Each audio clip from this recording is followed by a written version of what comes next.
Talk yet. That's all right, you dance.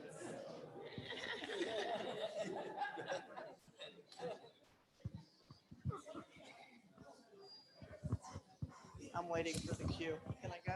Okay. Can you hear me now? Well, I'd like to welcome everyone to Empower You and to the people online also. And normally we say a few words about the history of Empower You, but because of our packed program tonight, I'll bypass that. I'll just say a few things. One is that we are all volunteer organizations. So when the bucket comes around, if you can throw your spare change in, we'd appreciate it.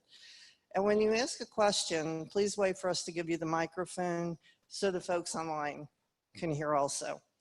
And I want to explain about tonight's event because before the Beverly Hills fire starts, we're going to have Mike Gibbons speak for a while. And a little history on how this came about. We tried to have a debate with Jim Renacci and Mike Gibbons, and Mr. Renacci did not care to debate. And we also did that with Mike DeWine and Mary Taylor. Mary Taylor would debate, Mr. DeWine would not. So we felt, to be fair, we offered Mr. Gibbons and Mary Taylor a chance to come to one of our events and speak before the event. So that's why he's here tonight. And Empower You, one of our goals is to educate people, have them meet candidates, have them know their platform and also issues. And we've had Democratic and Republican candidates here. So that's a little history of how this came about tonight, because we really believe an enlightened citizen is an empowered citizen. And so now Mr. Gibbons will come up and talk. He has graciously drive down from Columbus. I think he will, I don't see him. There he is. I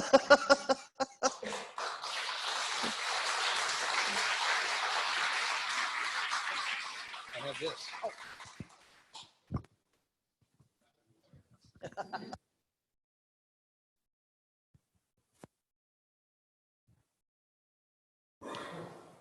You hear me? Yes. Good. Well, thanks for having me. It's a great organization. I just found out about it about an hour. Terrific. The first thing you need to know about me, after I get this in my pocket, is I am not a politician.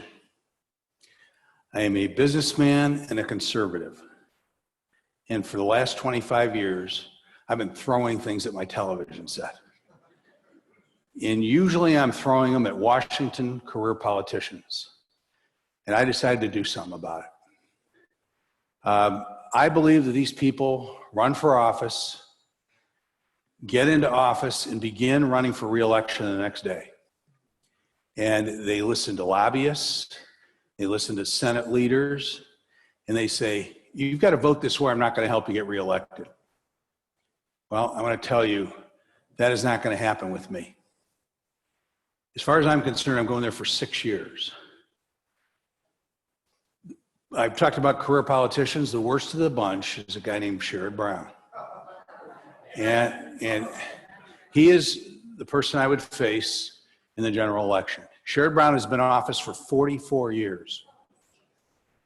He went to the Yale University, majored in Russian studies, learned the Russian language, and honeymooned in Moscow. He's my age. When I was honeymooning, the Soviet Union was the greatest threat to world peace and our arch enemy. And this man is enamored with Marxist-Leninism. He calls himself a socialist, and he represents Ohio, where Donald Trump won by 8 points. Something is wrong. Well, I'm an outsider, and I'm blunt, and I tell the truth, and I'm not afraid to tell the truth to anybody, and I believe it's going to take an outsider to beat this guy. This guy is a very savvy politician. I've never run for office before, but I'm an issues junkie, and unfortunately, as my wife would tell you, my wife is sitting in the back of the room, and she goes, all over the state with me, and I couldn't do this without her. But as she would tell you, I am an insomniac, and for the last 40 years, I've been reading about every issue that nobody else cares about and all the issues that you do care about. And I feel capable of debating anybody alive on any foreign policy issue, any policy issue in the US. And I'm anxious to do that, particularly against Sherrod Brown. I was born in Cleveland, Ohio. My dad was a high school teacher and a wrestling coach. And his summer job was waterproofing houses. My grandfather was the president of the Laborers Union in Cleveland, Local 310. And he was in the construction business, concrete construction. In fact, if I make it to the US Senate, I will be the only US Senator that can finish another senator's driveway. And I came up with working class roots, and I haven't forgotten. And I've been very fortunate in my life, and I'll explain a little about that. Got 5 kids and 5 grandkids. And the truth be known, my second youngest son was the one that started me on this journey. And he graduated from Georgia Tech with a degree in aerospace engineering with honors. And 3 months ago, he was winged as a naval aviator. And I'm incredibly proud of him. And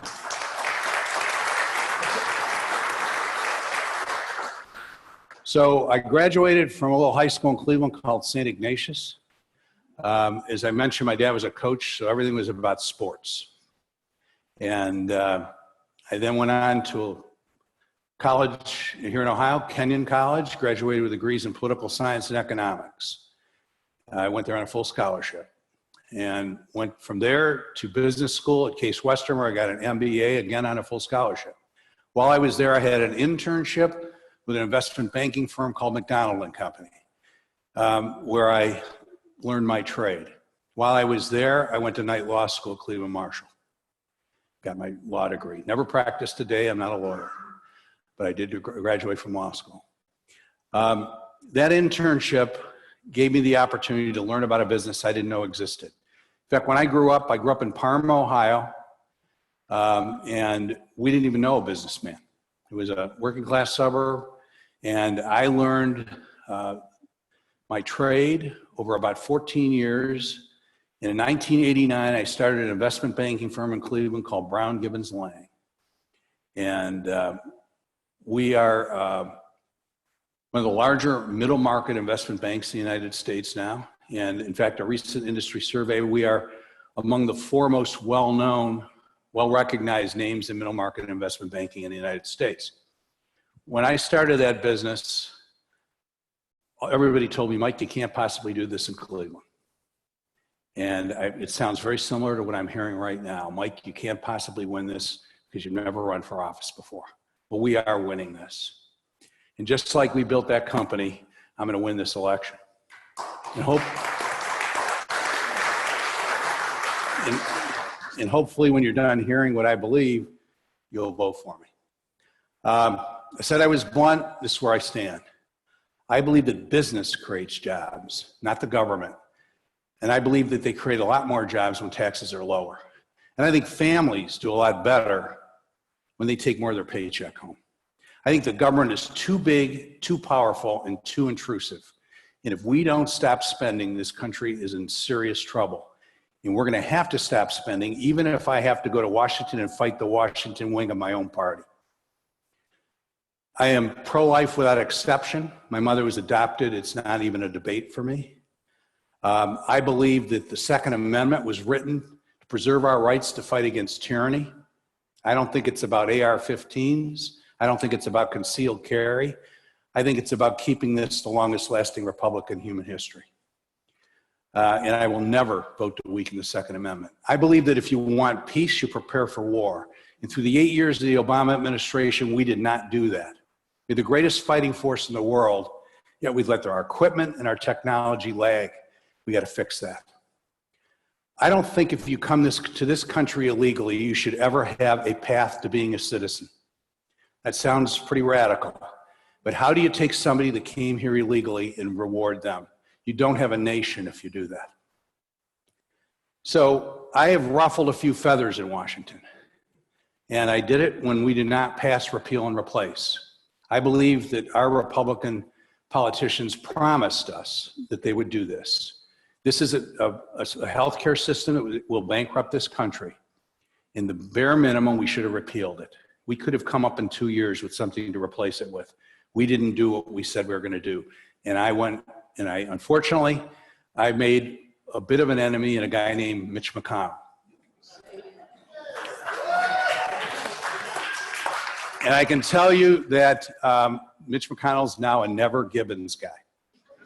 And when Josh Mandel dropped out of this race, a guy that I like personally, who was the presumptive nominee when I started this race, who came to my office when he heard I was interested in running, or I was thinking about running, and said, Mike, I thought you liked me. And I said, I do, Josh. I just don't think you can beat Sherrod Brown. Another career politician is not going to be able to beat Sherrod Brown.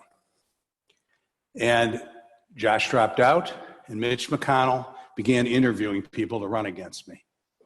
And he came up with the guy that was running a distant fourth in the governor's race, a guy that had spent at least 25 times in front of me telling people, the people of Ohio, that he was ineffective as a legislator. He didn't want to be part of a legislative body, and that he wanted to come back to Ohio and be governor where he could get something done. Well, now he's running for the US Senate with Mitch McConnell's urging. And unfortunately, Mitch McConnell and Donald Trump are friends now. And the Cory Gardner and Mitch McConnell went to the White House political staff and convinced the White House political staff that they needed to have somebody other than me run or win. I'm going to wreck their plans, by the way. So I think this is a pretty simple solution or decision for you. And by the way, I'm going to try and wrap up the speaking part and take questions and answers for as long as they'll give me time.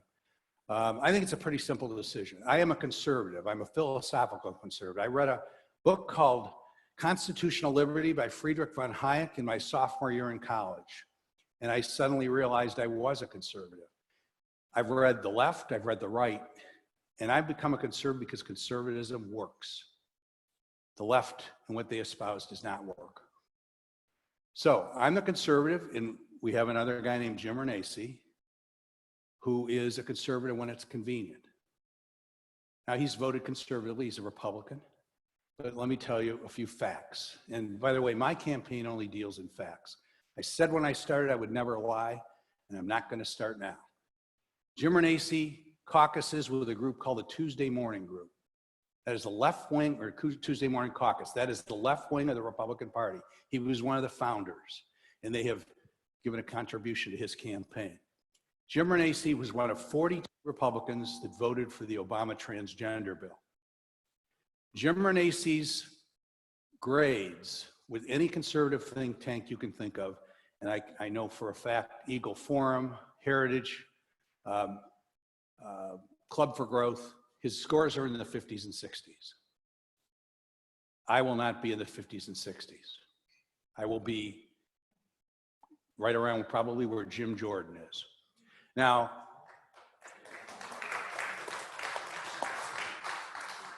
as I said, Mitch McConnell doesn't want me in there, and he made a mistake. He said, we don't need another Rand Paul in the US Senate. Well, 1 week later, Rand Paul endorsed my campaign.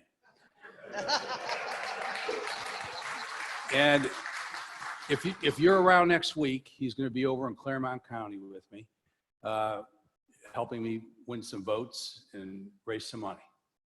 And you're all invited.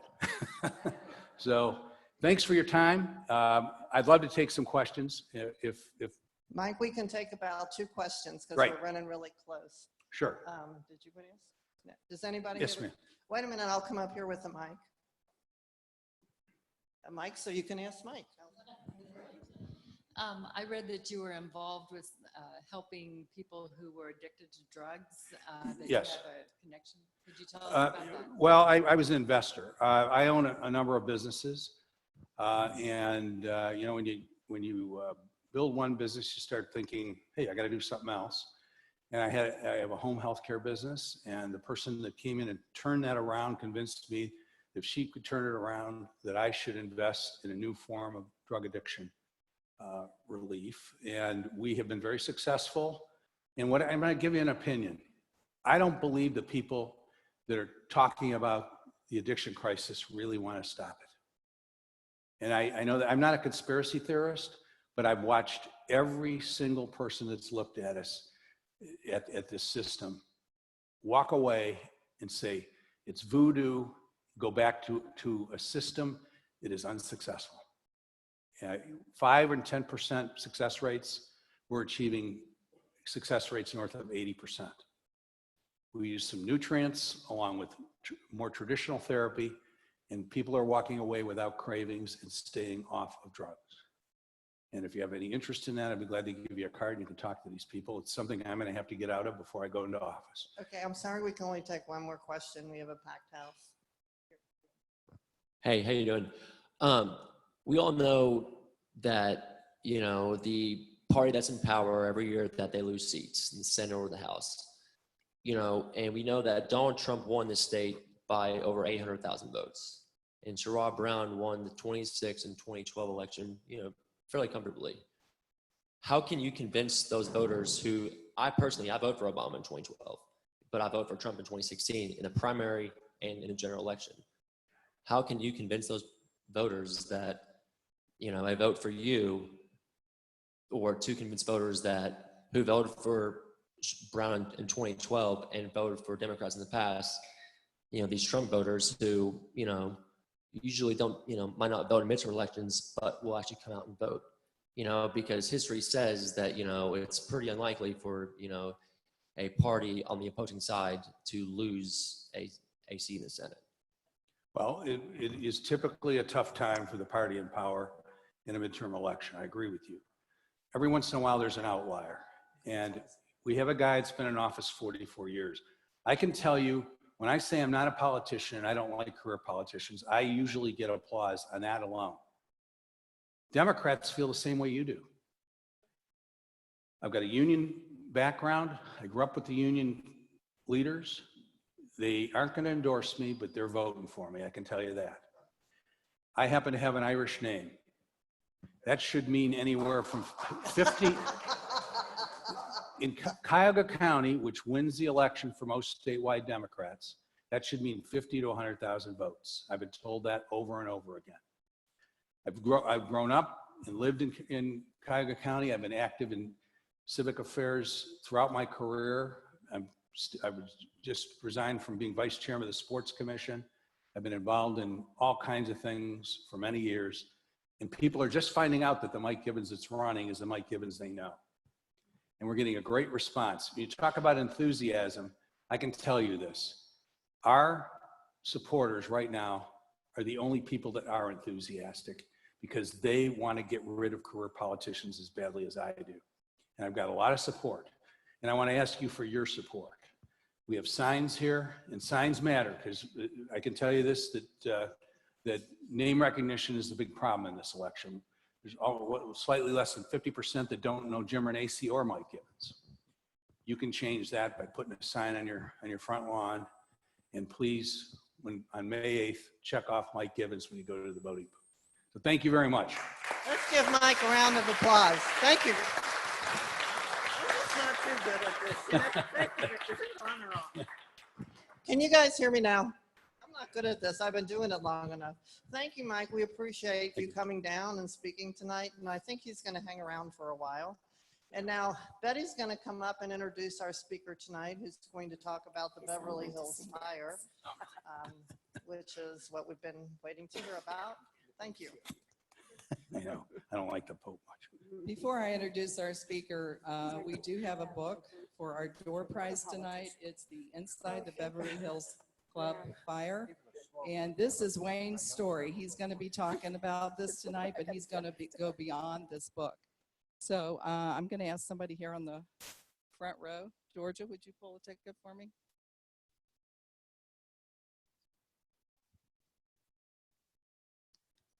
The last 4 digits on your ticket, 2268.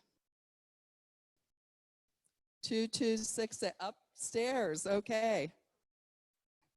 Bill Roll, would you please get this book to him?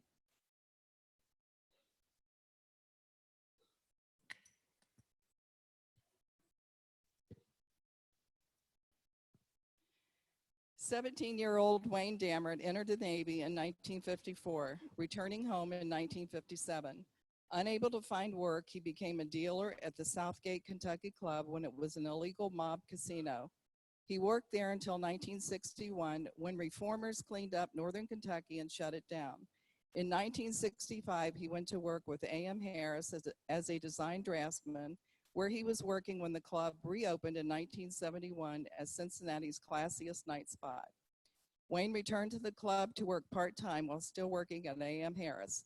He met his former rockette wife, Betty, there.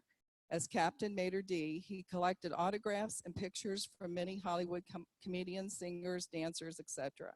He was at the Beverly Hills Supper Club the Saturday night of Memorial Day weekend, 1977, when he saw a fire roar through like a freight train, killing 165 guests. He led more than 100 to safety through cave-dark, smoke-clotted hallways on the second floor, and he prayed over dozens of the dead and dying. Before finding his way out, Wayne was trapped on the second floor. He still remembers a vision that flashed before him in that dark hallway, choked with smoke and frantic people. A sudden bright picture of his wife and children in a meadow. It only lasted a second, but he felt it was God telling him to get out of there. Wayne retired at the age of 48, giving him time to spend with his wife and family. He and his wife, Betty, have done extensive traveling, babysit for their grandchildren, and live life as fully as possible. Today, there is a monument on the site erected by Wayne. He still goes back to the site of the fire often to ensure the grounds are being taken care of and remember those who lost their lives, and being thankful that he survived and was able to help others. Please give Wayne Dammert a warm welcome.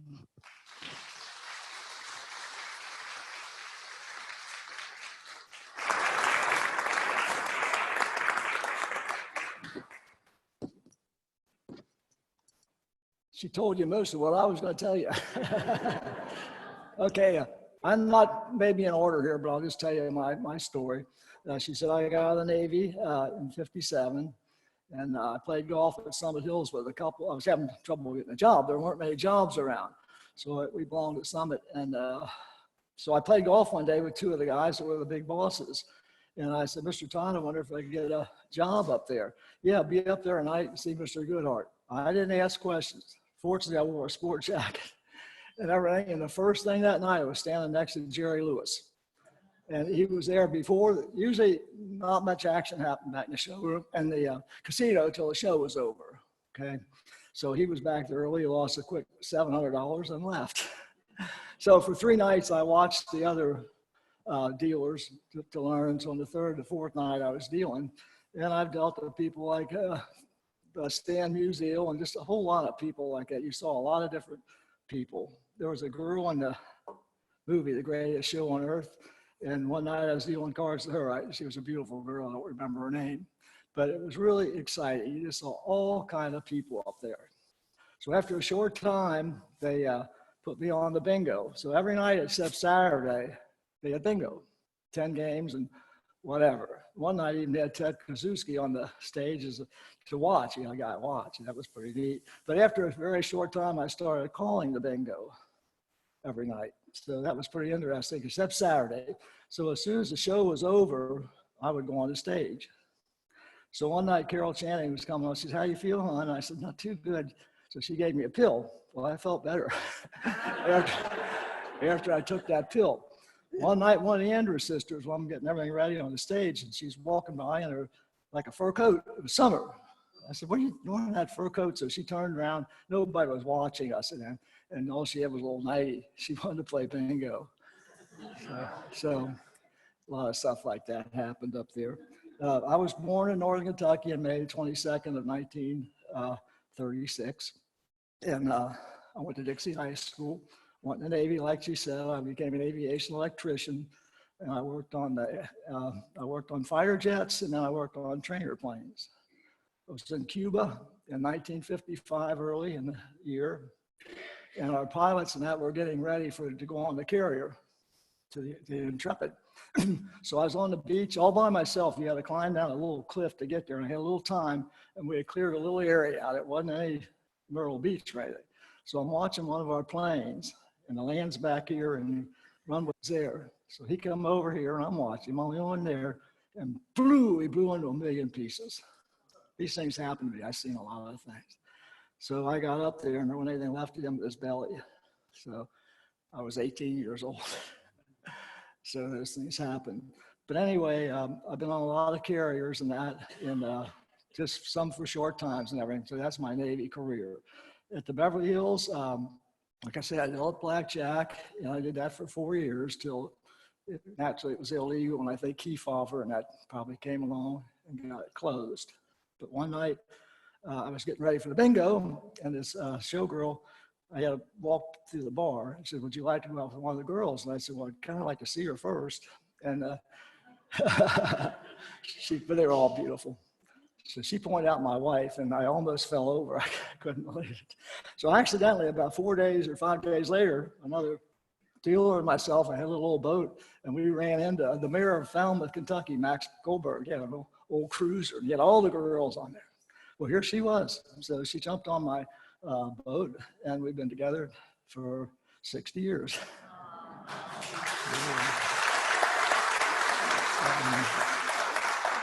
She's here, and she gets a little iffy or whatever. So anyway, so we now have 3 boys and a girl, and they're all doing well. And except we have 8 grandchildren and 6 great-grandchildren. And the saddest thing, aside from the fire, in my life happened 2 years ago when we got the call in the morning that my little 20-year-old died that night of asthma. Found her dead, and my beautiful girl. Her daddy was a policeman. So that was very sad. But anyway, I was telling a little history there.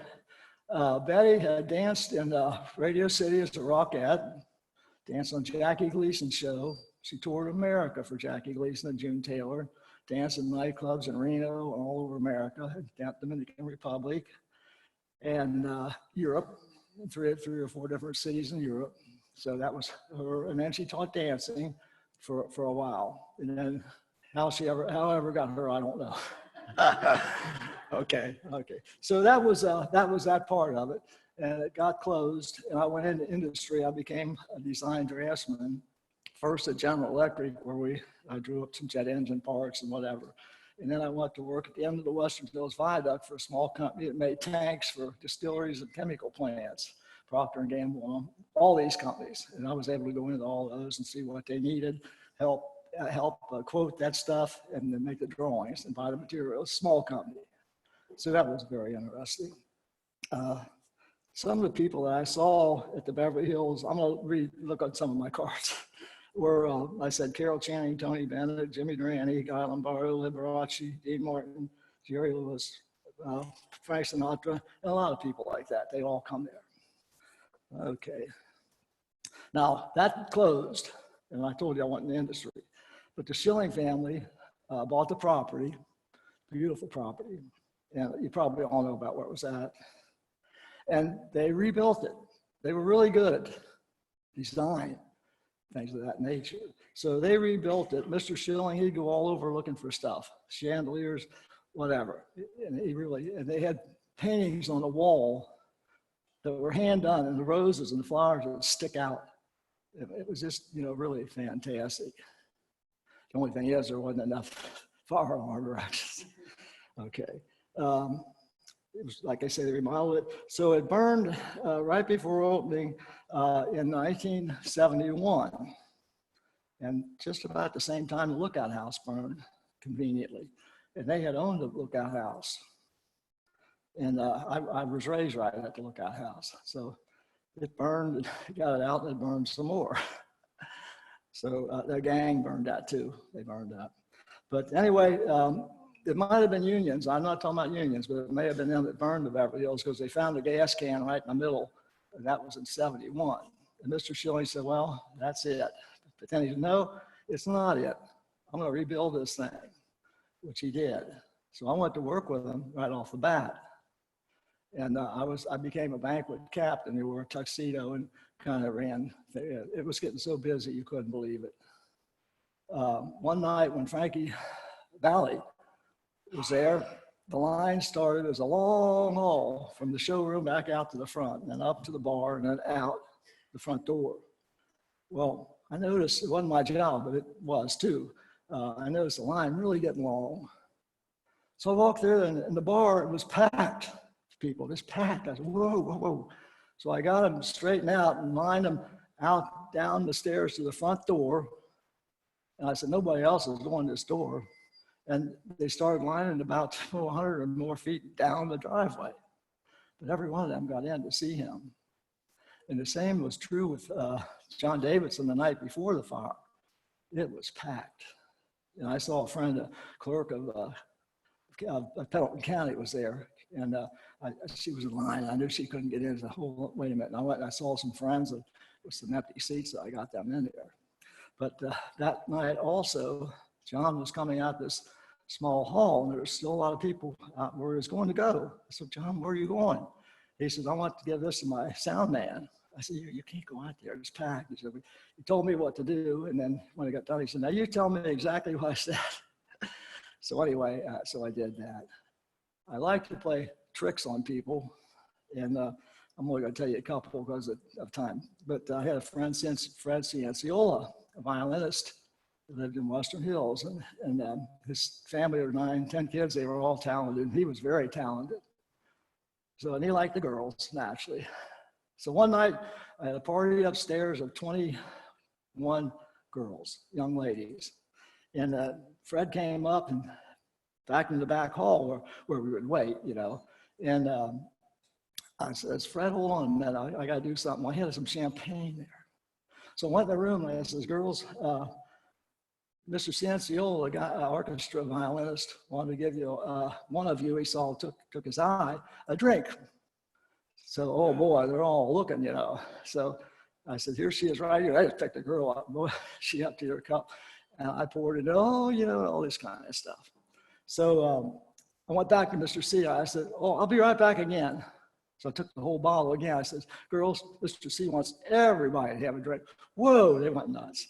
Okay, so I go back in on what's going on. So I went back there and I said, come here, I want to show you something. So I took him in the room and said, girls, this is Mr. C. They mobbed him. So, you know, it was a lot of fun. I did a lot of stuff like that.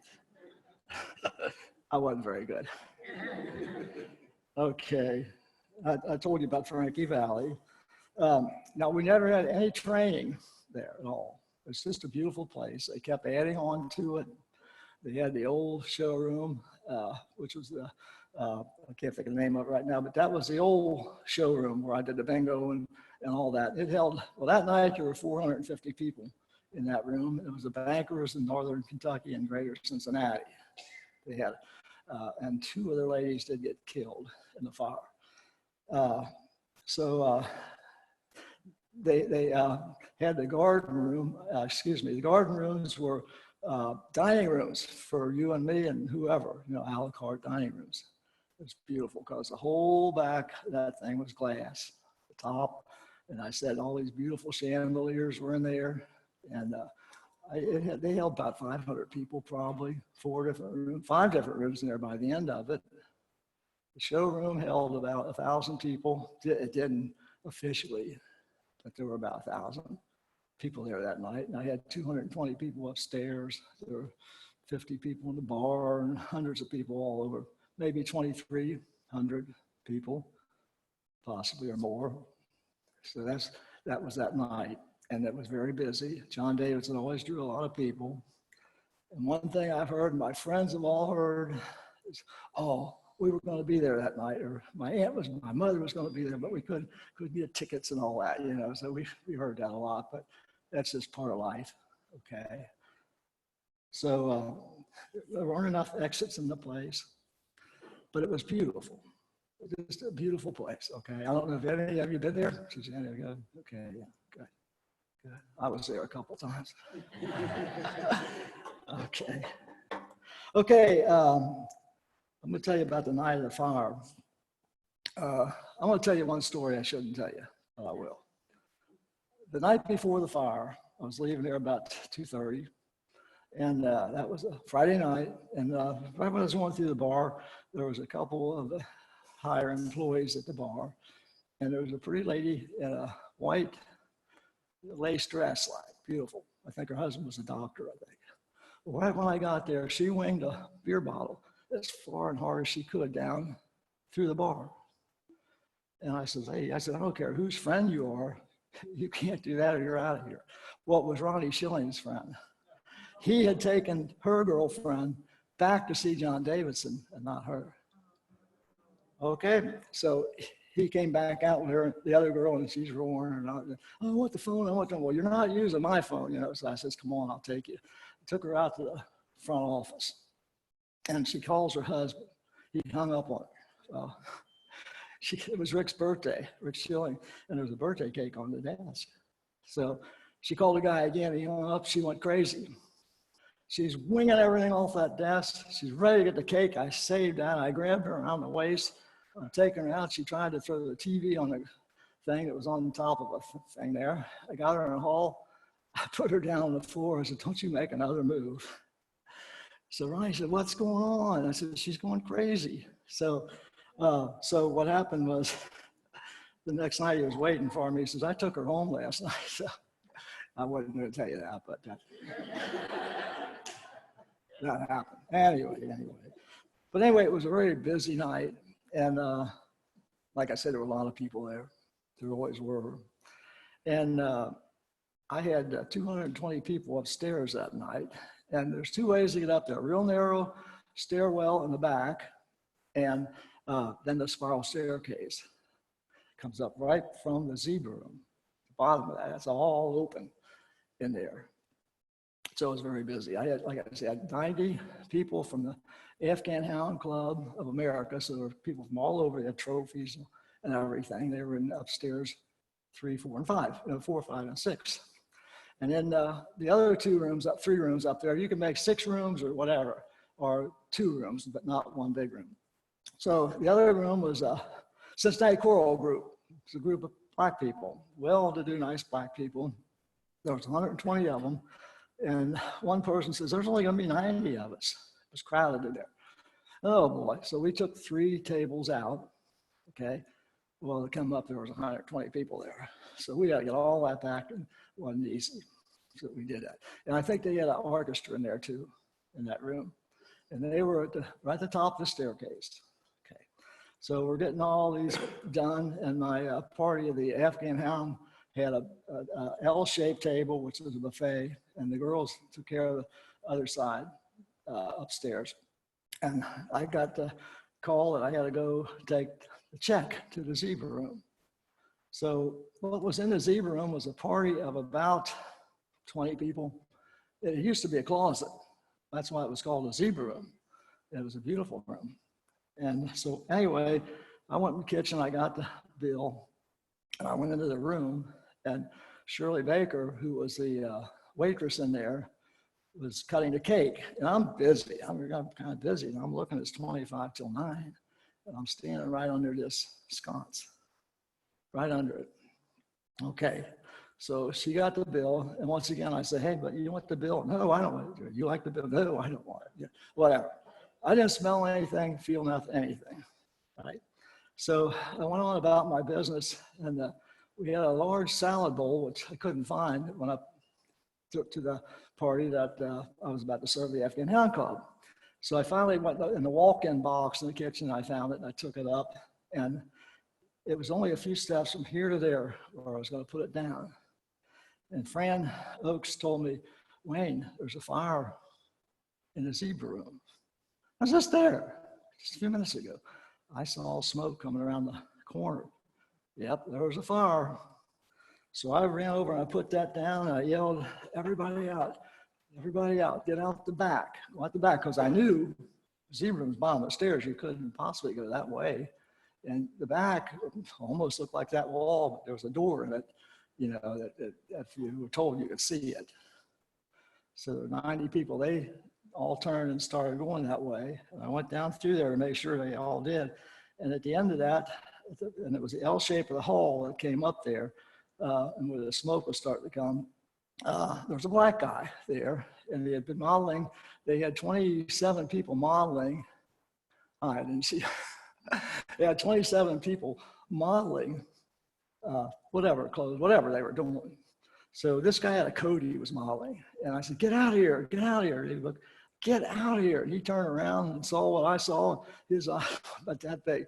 So what I did, I ran back through that hall, and I went across through that room. I went across the hall to the back of the other room. The girls had done a real good job of getting those people out. I knew I had people using the dressing room up there, and I tried my best to get there. I went through the room. It's getting kind of smoky and cloudy now. And it's crowded in that room as far as just tables and chairs. And I opened the 2 doors at the top of the staircase about that far. It felt like a blast furnace. It felt just like a blast furnace. No way could I get over there. I didn't know if anybody was there or not. Didn't know, but I tried. So, okay, I can get out of here because I know, we're okay. The fire's out this way, and it's roaring coming up there. So when I get in the back hall, it's packed with people. What the world? It's packed. It's an L-shaped hall. It wasn't, it was not finished or anything, just a kind of a work hall. And there was a door that went on the roof, lower part of the roof there. And I'd been on that roof a lot when it was hot and stuff. You could open that door, just had a plywood door or something on it. And it wouldn't open. I yelled, "Break that door down, break the door down." And these big black guys, they tried and it didn't break. And I'm last in line there. And I know how fast that's coming. And like she said, I saw after the lights went out, and then they came back on again. And then they went out. Oh my God. So all of a sudden, and this is the honest truth, it's a pitch black. And I saw a complete color picture of my family in front of me, just for a second. I got to get out of here. So I went across to the hall, and I can help get you out of here because I'm last. And that staircase was narrow, and right past the staircase was a service elevator, which fortunately was locked or closed because you can't use an elevator in fire anyway. And people tried to get into that, but fortunately they couldn't. So when I got to the top of the stairs, the people started to move.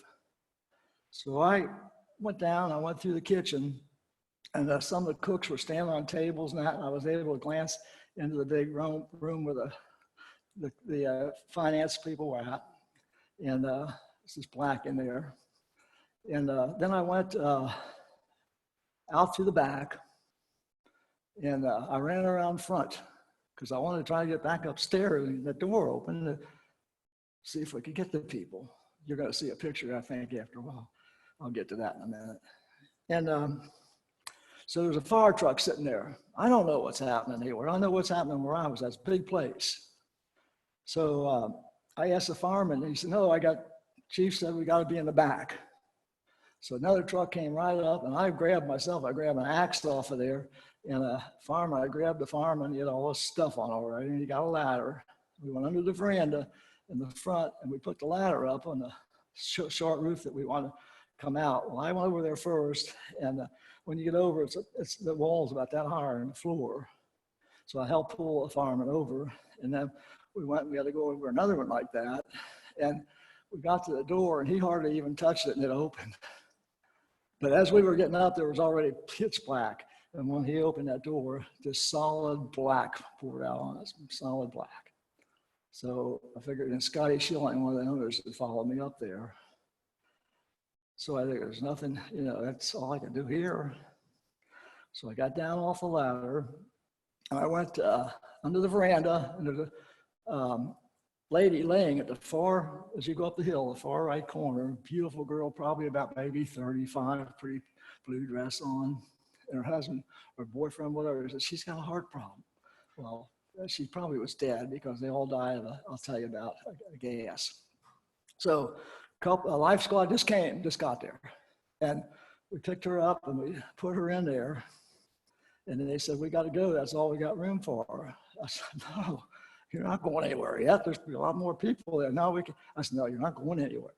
So I stood there and they brought a big, what I figured later, a big band member, a violinist, Paul Smith. He was my friend, Mr. Cianciola's best friend too. They bought him. And it turned out Mr. Cianciola had talked to him when he got out already. He'd been out, but also identified him in the morgue later. I'll tell you what killed, I'll get into that right now. What killed everybody was polyvinyl chloride gas, okay? There were 7 pounds of foam in the room on the partitions. They were formed, you know, like a half moon, and then they had a pretty red vinyl over them. Well, the heat, as soon as the heat hit that, there come that gas. That's why the people that I prayed over and that were outside were clean. They just died. Okay, so it's so crowded up there. There's hoses, there's everything. And I know a guy can't turn around, so I put my hand on his door handle and I walked him all the way back that long hill. He had a back. And I'm yelling at firemen and everybody, but you know, get out of the way and all. So we got down and I ran back up because another truck was able to pass me. And I did the same thing I backed him down. But when I got down the bottom, a busboy, little Mark Johnson, is crying. And they're pretty sturdy, you know, busboys, you're not crying. I said, Mark, is it that bad back there? He said, it's terrible back there. So I thought I better get back there. So when I got up to the front of the building, it was steep, real steep, because it was on top of a big hill. And as I was going, I went by the house right exit door. Now out of the showroom, there weren't any straight doors out of there, none. So to get out the right door, you had to go right stage, out a door, down a little hall, and then out a door. Okay, and then down some steep steps. To go out the left side, you had to go through a bar and make a turn and go out that door. And if you see on the table, there's only one little piece. I did have more of a tray that was in that hall. And you can see where all the different glasses sat. It's only a small piece, but you had to go out that way. No direct doors. In the back, you had to make a left or a right. Well, you couldn't make a right with that stuff coming down the hall. Okay, so that's that part of it. Well, when I went around back at house right there, all kind of activity, farm and everything, and some people laying there and getting them down the stairs and everything. And I saw the mayor of our town there, but I'm going on still to the back. And when I got over there, I heard him say, oxygen, oxygen, we need oxygen. So I ran to my mayor over back, and I said, Sonny, they need oxygen back there. And he got it for me. He worked that out.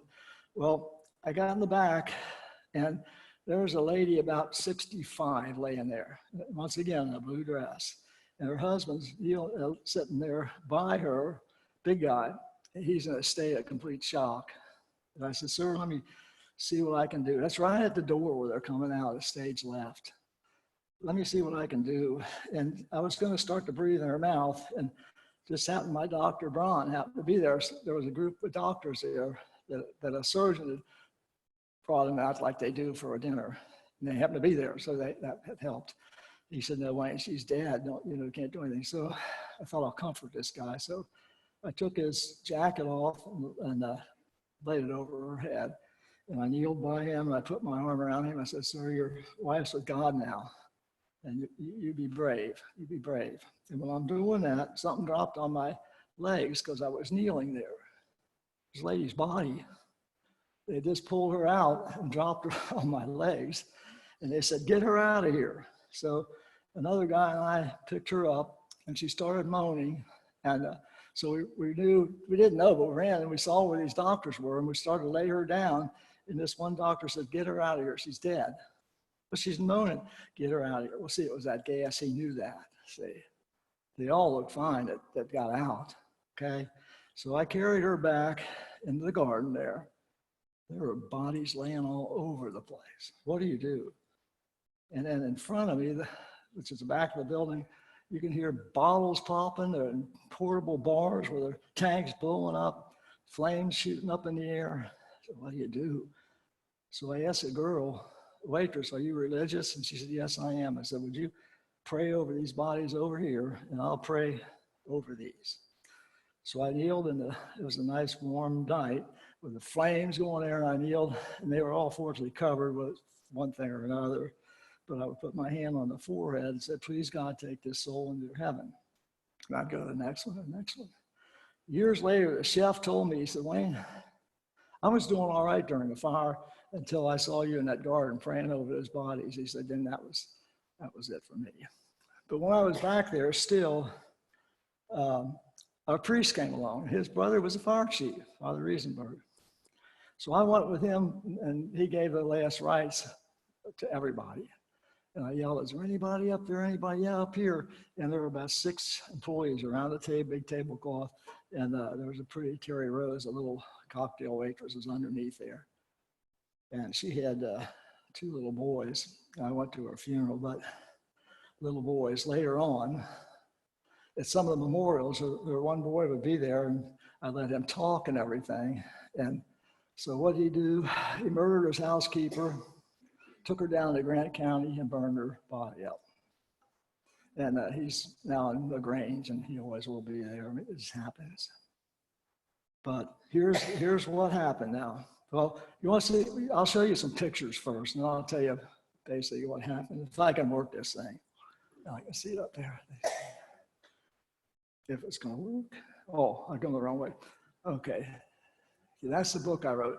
My name's not on the cover, but and they had a man, Ron Elliott, he rewrote my story.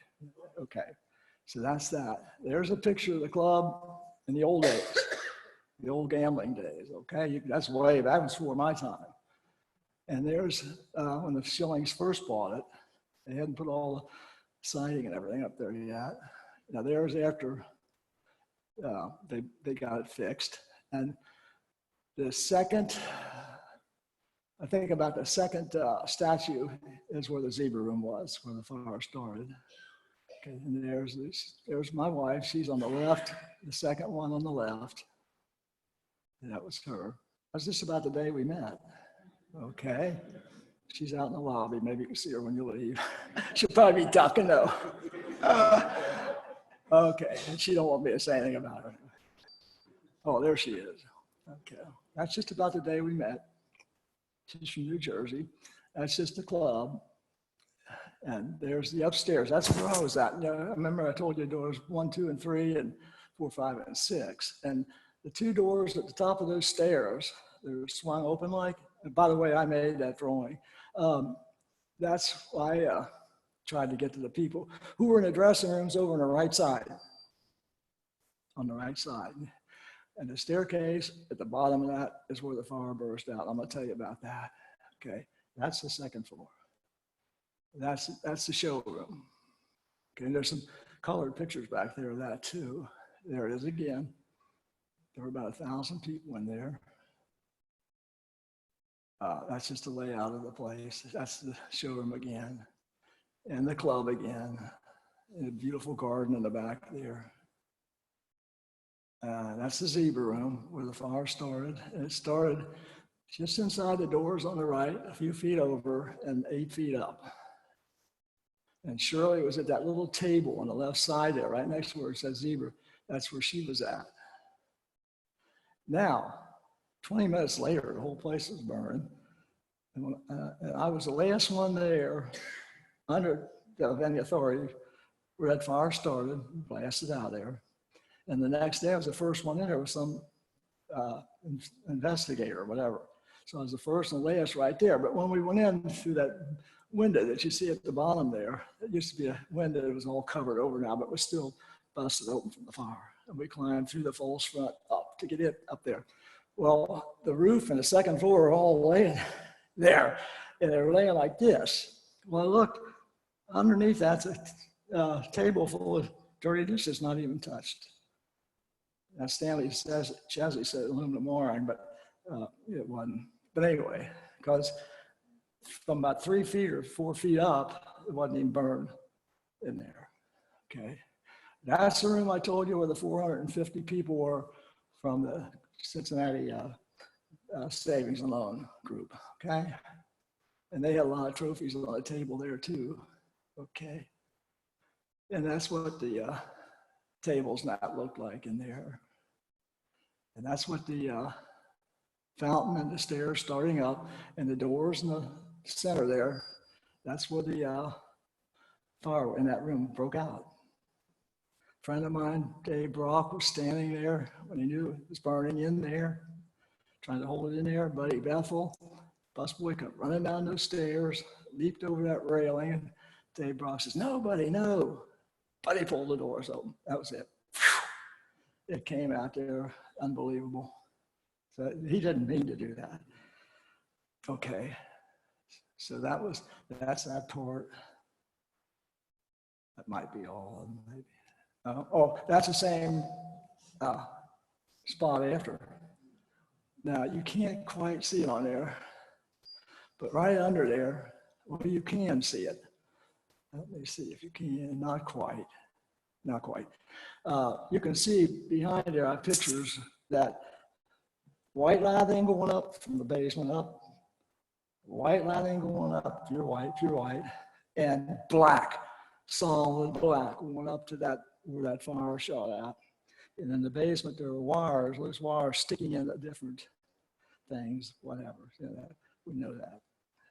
So that is solid black. I don't see how they cannot see that, but anyhow.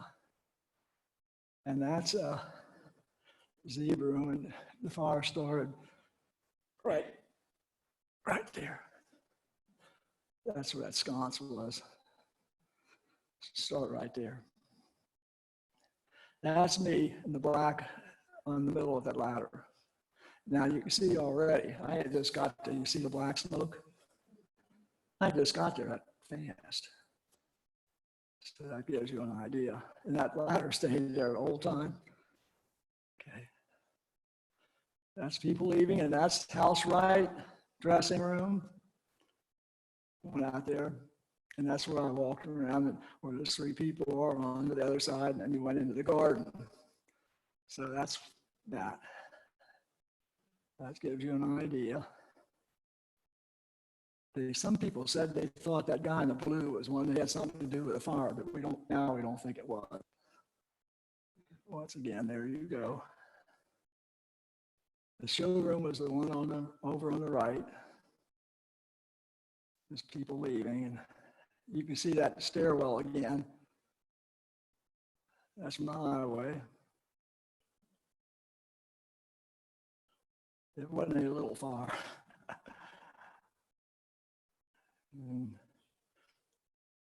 Okay. Now, Bruce Rath was a farmer. He's died now. Number 52, 51 is a worldwide known fire number for some reason. That picture went all over the world the next day. They said that lady was dead. And he said, "No, she's not dead." So he carried her to the life squad and put her in there. And she moaned a little bit, and she lives in Dayton, Ohio.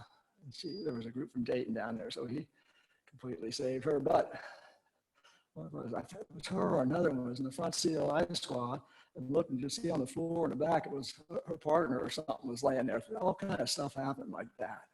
That's her in the hospital. That's a doctor that told me, that she's dead. That was Dr. Braun, and that guy is dead. But see, he's clean. You see that? Because he got the gas. It just took one breath. Okay. And that's at the Fort Thomas Armory. Okay, that's where they took them all, young people and all. And once again, there's that door, right, stage right. Now look at that one fireman. He's got his head to the thing like, oh man, what's happening? You can see that. And that was that door. And you can see the bodies that are laying there. That's not the ones in the back that I prayed on, but now that's a long hall. The fire shot down that hall, like unbelievable. It came out of that little room. It could have gone right to the left in the big bar. No problem, right there. Oh, no, it went down the stairs, made a left turn, and shot like a freight train back to the show. Now, my friend Dave Brock and I, much later, after I opened the book and all, got to thinking, you know what? Somebody got to wipe those walls down. It had to be. So Shirley Baker, one of the girls that exactly knew what happened and had to go in hiding for 28 years because of that, told me that these guys were working in their room that day and they weren't supposed to be, that they told her to get out of there. But anyway, when she went to get shillings, she saw 3 people wiping the walls down. That was 28 years later. I almost fell off my chair. Okay, and then Robin Carraway, a girl who works in the library in Covington, was writing a book about the area, and she mentioned that to an old gangster she was talking to. He said, yeah, the mob burned that down. He said, they wiped the walls down with some polyvinyl chloride or some kind of whatever. And their 3 kids, or 2 kids sat in the big dining room while they did it. This is in another book that's out. So we know there's no question about that.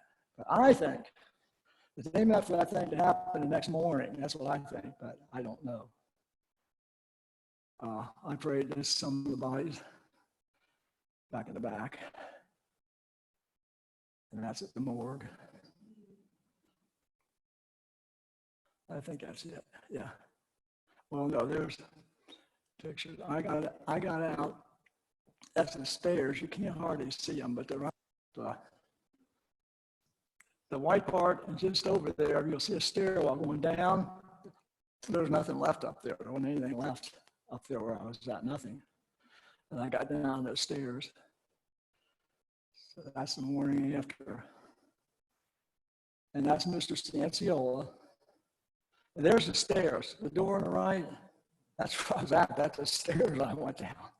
And nobody had done anything that night. That's how it was when it was over.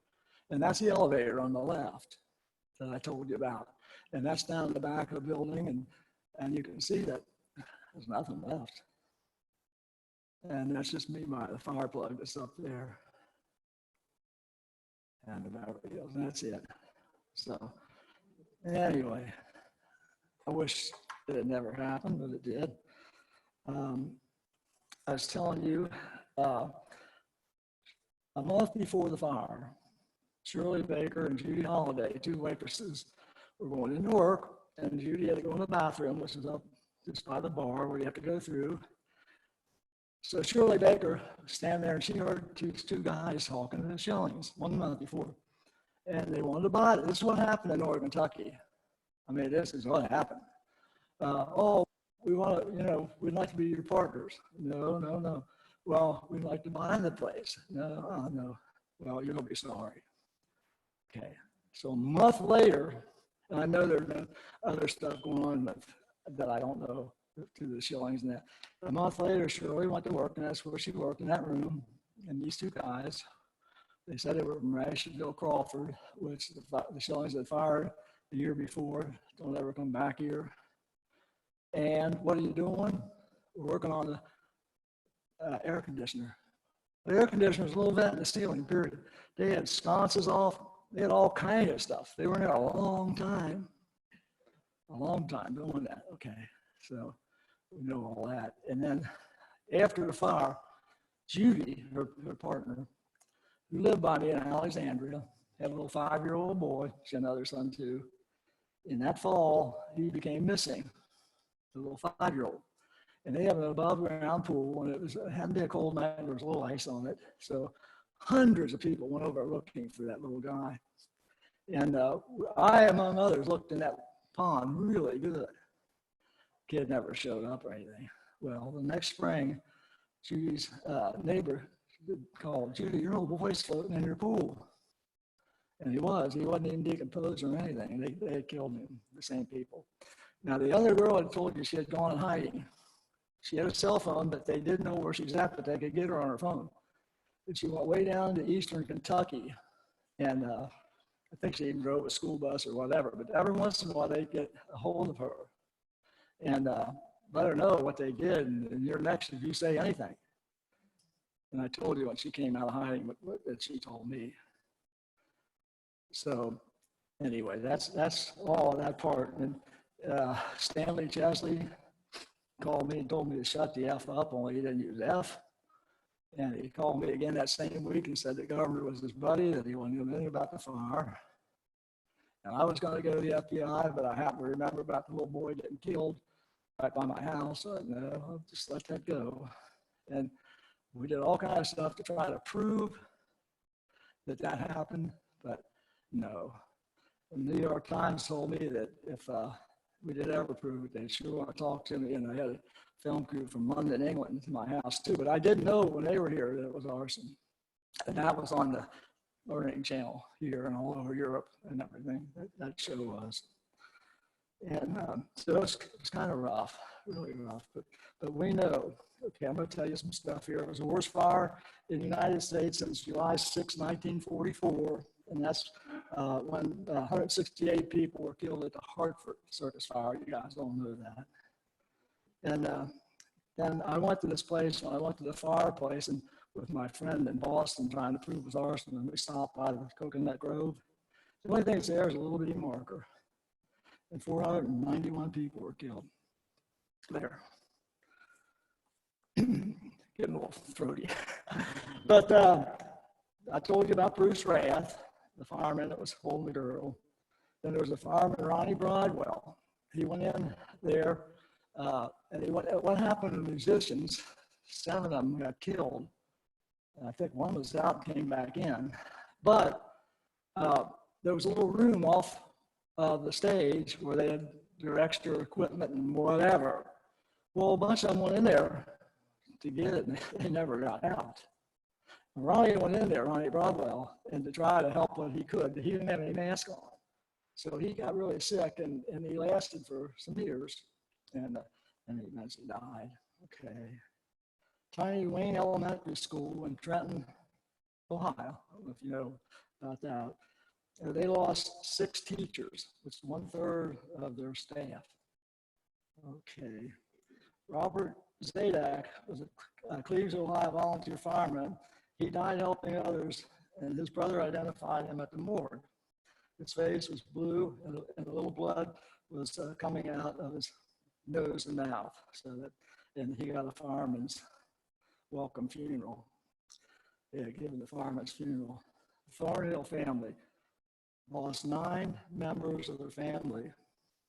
Barbara being the last person to die from the fire 9 months later after many operations. Her husband Larry got out. No, Larry got out. Another one of them. Larry got out, but his pregnant wife died. Dana Stallings went there from Louisville. She didn't really care to go, but there were, I think, 6 of them. They stopped on the way up to have lunch and that. They wanted to see John Davidson. Dana was the only one that went back. All the rest got killed. And I was with her daughter. Her daughter went to New York, and Betty and I took her to dinner one time when we were up in that area. And then the Peace Corps, there was a Peace Corps worker that was misidentified, because I think her purse may have been whatever. They had to dig her up, exhumed her a week later, and reburied her.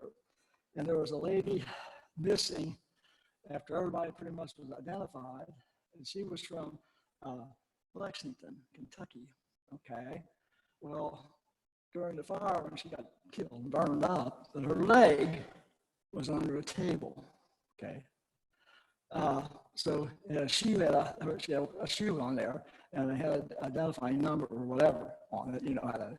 And so they went to her home in Lexington. There was her shoebox in the closet. So you see, you never know. A beautiful waitress was killed in there. Just a beautiful girl.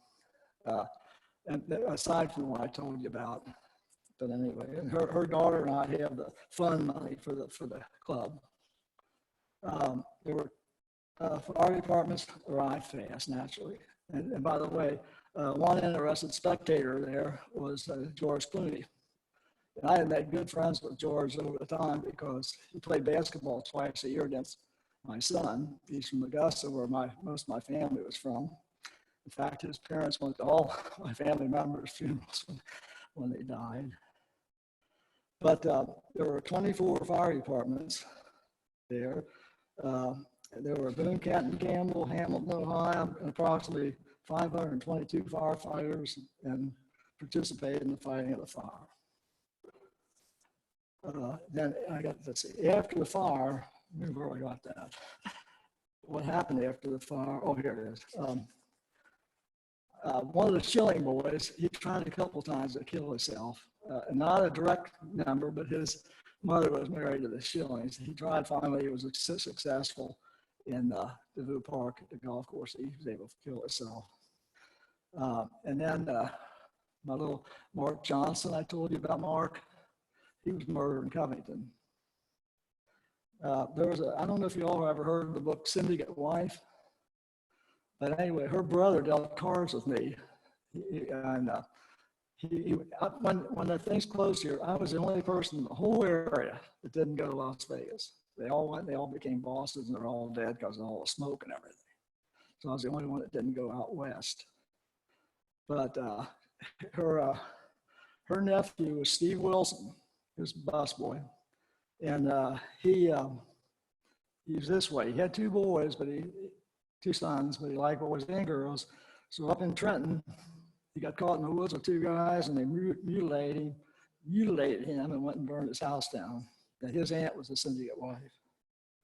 And another young man became a top fireman in Lexington, and I think he's at the airport now. He was one of the bus boys. He's a bus boy that stuck his head out into the hall. Another door was there, and he looked, and he said it looked like a roaring freight train coming down.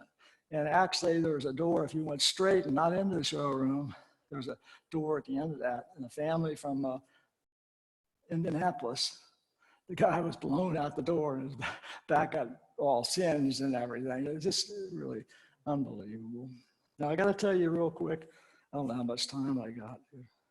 But anyway, the hero of heroes was a boy named Walter Bailey. Just a plain young guy. He wasn't active, little Walter. He's moved all over the country. His dad was in the service and what have you. Walter Bailey saved over 800 lives. No ifs, no ands, no buts.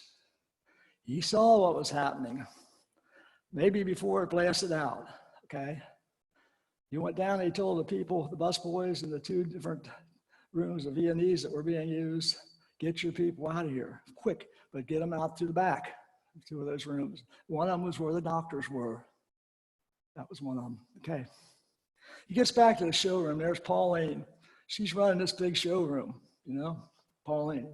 That's it, you don't really. So here's a busboy. He has to go up to her. Pauline, there's a fire in the front. And I didn't know this, but he did. You need to go unlock the two exit doors. And they were locked so people couldn't sneak in, okay? Okay, I didn't know that. Well, she did it. She left. So he's standing there. There's 1,000 people in there, and the show's going on, the two comedians. Well, what do I do? If I go up there and nothing happens, I'm done here. But if I don't, what? So he did. He went. And just when he was going on the stage, oh, there's a comedian out there on the horizon, okay? Well, some people thought that was part of the act, okay? So he told us, says, folks, there's a small fire in the front. You need to leave. And the people right and left go out those doors. And your people in the back go out the main door, but turn right, don't turn left. Okay, that happened, but almost immediately, very quick, that fire came in there. What if he hadn't done that? Nobody's out there. Nobody. There's 1,000 people baked in there. So you got to get, he lives in Flower Mound, Texas. He told me, Wayne, he says, I was going to write a book. I said, Walter, go and write a book, you know. So that kid, he's a real hero. Because can you think of anybody else that actually would say, yeah, honest to God, if he hadn't done that, that was it. That was it. So I'm going to just tell you some, well, let me see here. Fire codes, there weren't.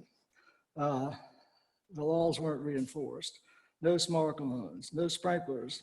Exits and exit signs weren't good. There weren't enough of them. Capacity signs. These are things that's come out of the fire, by the way, that have to be there now when you have a thing. You can't have a long haul anymore without a partition. Like you go to the airport, there's partitions all along there. I'm an ambassador at the airport, by the way. And a greeter at the aeronaut. That's volunteer. Capacity signs, spiral staircases. I think they have to be closed now. anything like that. And fire break doors on long hauls.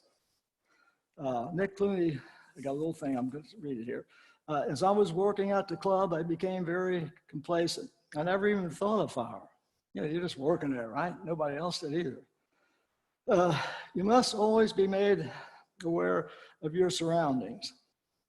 As my friend Nick Clooney said, if you go into a place, look around. If it is overcrowded, if you don't see sprinklers, if you don't see smoke detectors, you turn yourself around and hightail it out of there. If anybody asks you why, you tell them, I got 165 good reasons why. Now, I was going to play a little song with you, but I don't think I will. It's a song that when I worked there, Larry Vincent was, and he also wrote about Cincinnati, the baseball song years ago. But anyway, he wrote a song. I'm sure it was about the Beverly Hills, and it's about the girl who lost her love on the hilltop. And she's there here. It's in Spanish, it's in French and English, but I think it'd be too much trouble. I almost cry every time I hear it. It's in English and it's in French. So there was one more thing. Eddie Gripsover worked in the kitchen as a dishwasher, and his daddy got killed. He was there that night. But there's so many things. Oh, and Willie, well, I got the other. Willie Snow. There's just a couple more for you. Do I have time? Okay, I got 5 more minutes. Okay, well, let's do that for questions, okay? Does anybody have a question? Yeah. Wayne, Yeah. hold up just a second until I get a microphone to Okay, you. she wants to get a mic. Okay, there's a couple more little things, but I told you the most important things. My name's Carrie.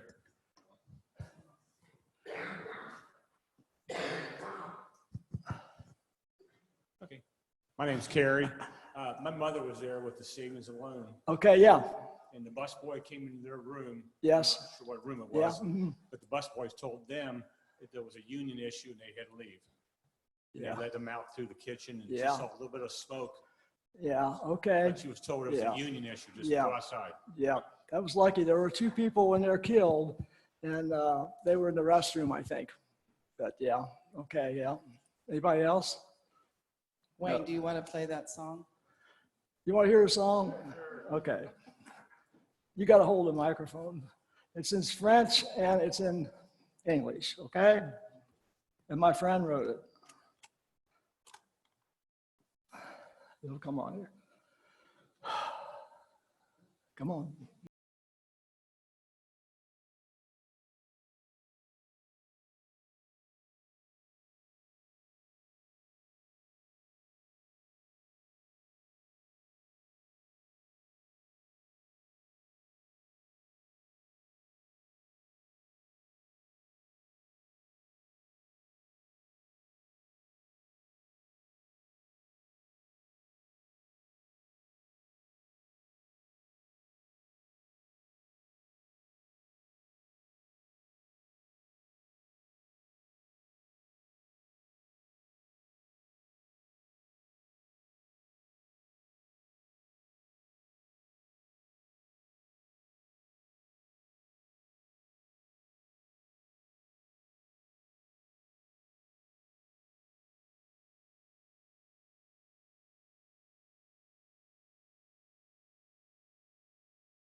of you. Dans le soleil du bonjour aux montagnes. Je suis seule, je ne veux penser qu'à toi. Just makes me sad when I hear that, because I know he was writing about the girl who lost her friend on the hill. Does anyone have any questions for Wayne? Thanks for listening to that song, and thanks for coming. If you ever want to go up there, well, you can go up there. It says don't go, but you can go. When you get to the top, you'll see a trail going back to the memorial.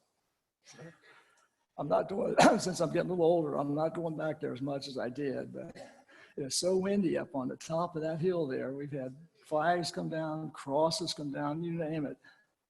Yeah, but we've pretty much got them all secured now. But thanks so much for coming. Appreciate it. Yes, my name's Carl, and I was wondering if you've heard anything more about the developers wanting to develop that piece of property. Some of my friends and I were thinking and talking and saying, you know, that's kind of hallowed ground, that should not be developed. Well, yeah, we've heard stuff, but yeah, it's kind of a sacred place, you know, and it wouldn't be that easy to develop. But the Methodist Church owns the place. I think it's their campground part of it owns that. But what I'd like to see up there is a whole America memorial of the World War I, II, Civil War, Beverly Hills, the whole thing with a like chapel in the middle. I'd love to see that up there. It's not going to happen, but yeah, I know what you're saying, and yeah, there is talk of stuff going up there.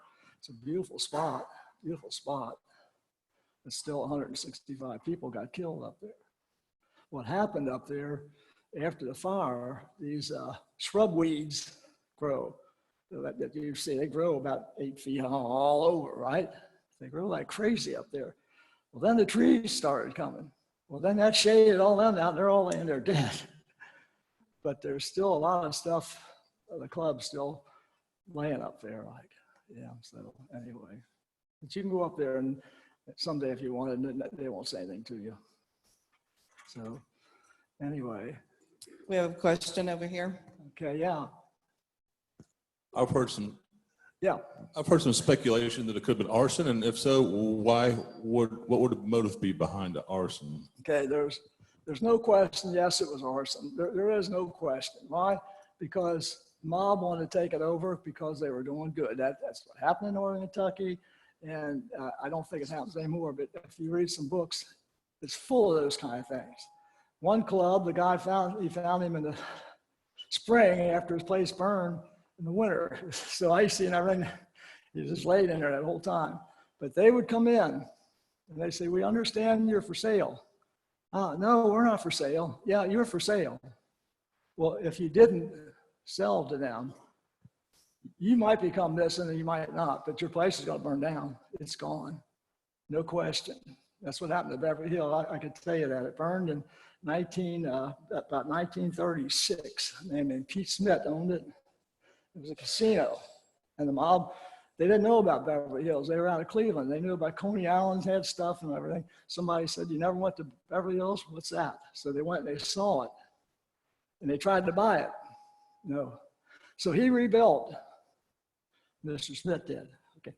They didn't stop. They went in and defecated on the floor and urinated on the, whatever. They did all kind of stuff. Finally, he sold it to them. But basically, what would happen if you sold to these people? Good, they'd pay you nice, no problem. You'd be the manager of the place. But if you didn't, they just wanted your place. The Cleveland Syndicate, Mo Dealitz. My buddy Mo, no, he wasn't my buddy. We have a question over here. Okay.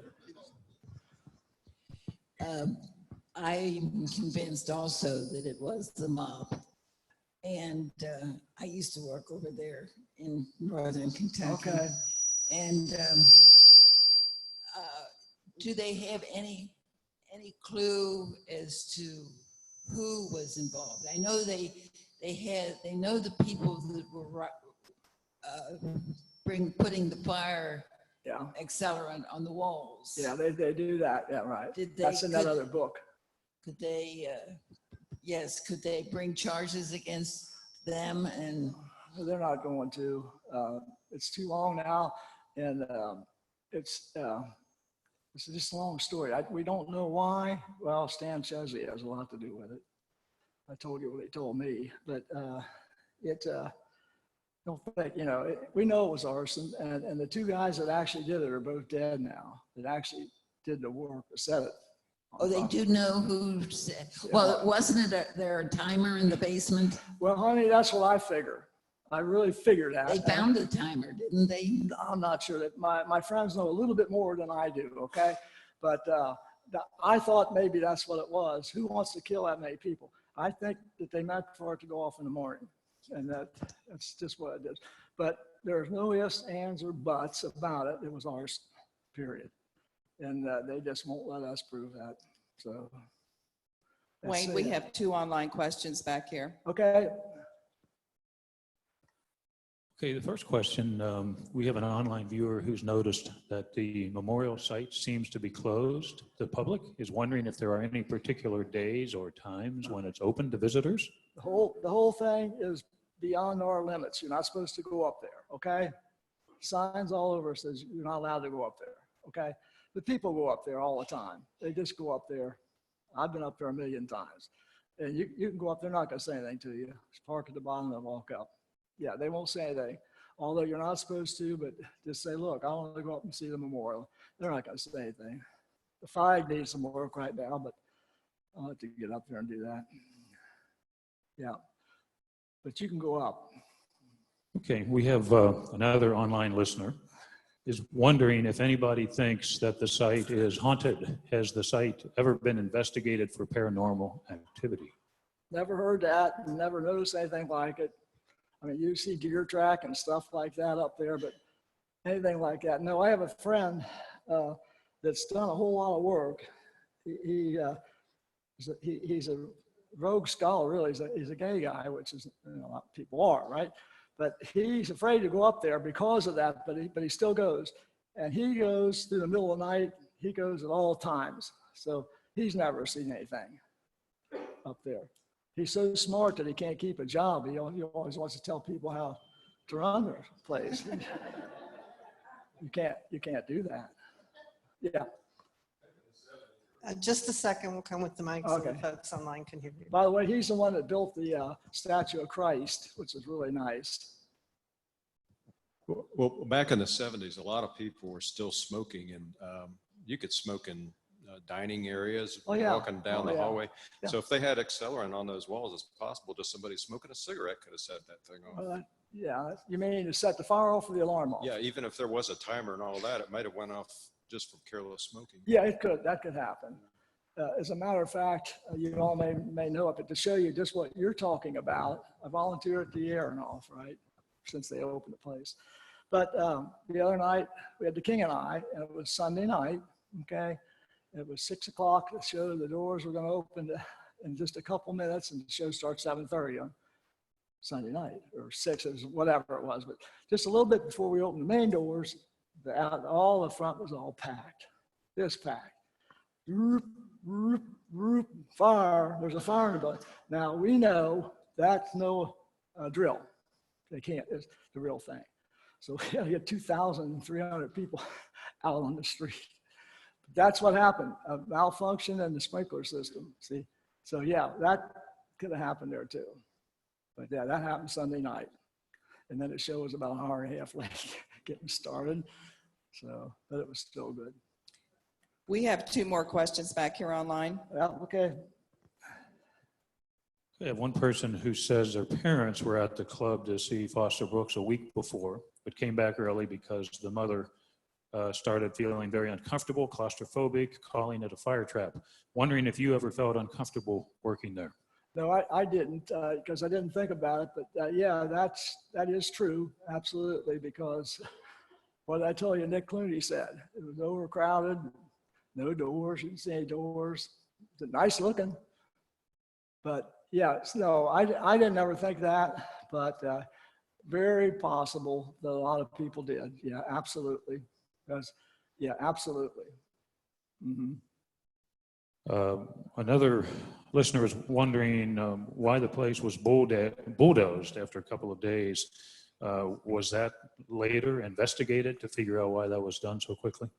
Well, my friend Dave Brock says that they did that right away, okay? I was in there weeks after the parts. Parts of it were bulldozed.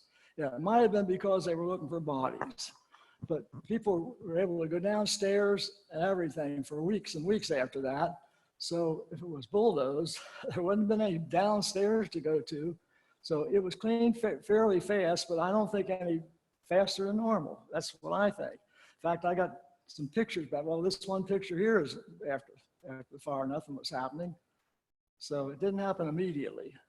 It did happen kind of fast, but not immediately. But they did want to cover this thing up fast. They wanted to cover it up fast. The governor was up there watching the fire along with a top movie star. I can't think of his name. He happened to be having dinner with the governor and he came up with him. And like I say, George Clooney came up with his dad. Yes. We can take a couple more questions if anyone has one. Can you tell us about the shilling people? Oh, I'm Oh, Pauline. yeah. Pauline. Yeah. Can you tell us about the shillings and what happened afterwards? Wasn't there some something against them and Well, causing them to? No, they're very entrepreneurs.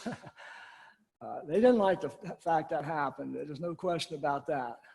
And they probably had lawsuits, whatever, but they're nothing bad because first off, they built a beautiful nightclub called January's Noodles downtown near where the football stadium is. Okay, they did that. That did real nice. They had a barge there, and another thing, they on the river for a while, it was a restaurant, and they built a real popular place down in Louisville. That was a real nice spot. So three of them have died. Miss Schilling, Mr. Schilling, and Rick have died. Ronnie Schilling is still going, completely broke from what I understand, where he used to have millions of dollars. Don't ask me why. And Scotty Schilling is a pretty decent young boy. So he's still going. But I didn't hear stuff like that. They went right on because they didn't want that to happen, and they had nothing to do with that. Just they didn't sell. That was why it burned. Now they had plans. They had big plans up there. They were going to have a big lake in the middle, have white horses and carriages, have a big convention center and a hotel. That was right on the list to be there. And one night, Ronnie Schilling, he thought he would be the big shot. So I'm on a party and I had him bring some coffee before everybody got the beans or whatever. And his brother had just gone to Europe for a vacation. So it starts on me. Why you did it? I said, tell you something, Ronnie. Your brother just went to Europe. I'm not coming back if he's back. Oh, no, everything's fine. So whatever. But they were a good family. They met well. They worked their butts off.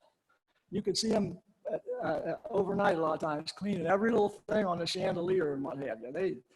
They wanted that place to be nice. But, like I said, it wasn't safe. We know that. But nobody had been safe in that fire. No matter what, I said there could be a fire department set at the bottom of the hill, but it wouldn't have done any good. They had it set up. So that baby was going to burn fast. And that's what it did. Yeah. So I've always said it. Put a fire department right down there. Wouldn't mean anything. They really had it fixed. We can take one more question if anyone has one. Yeah. Was there ever any safety people or regulators who ever came in the previous 10, 15, 20 years to check out the building? Not much. Not much. Because, no. For 173 people being killed, that's right. Terrible. Yeah, I know it. That's how it was. If that happened today, fire there would be an investigation and all together. I like think the mob did it, but why isn't? I don't know. It just, there was, like no firewalls there. I don't know. Just, well, if there's no, if people were didn't check for 10, 15, 20 years, maybe it was a fire. Yeah. I'm not saying it was or wasn't, but Yeah, 41 years ago, they didn't check things as close as they do now. And each fire shows a little bit more to check out, So that was a good question, but not much, I've seen governors and humane centers, everything. They all came there. They had a good time. So, Wayne has some pictures and some items from the fire back on the table in the back. Some of you may have seen them when you came in. If you want to take a quick look as you go out, please do so. Wayne, thank you so much for coming tonight.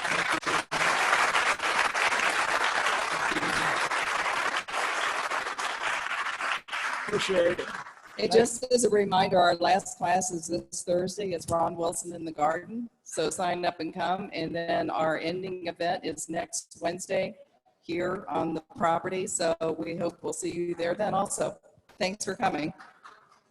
Thank you. Very good. Okay.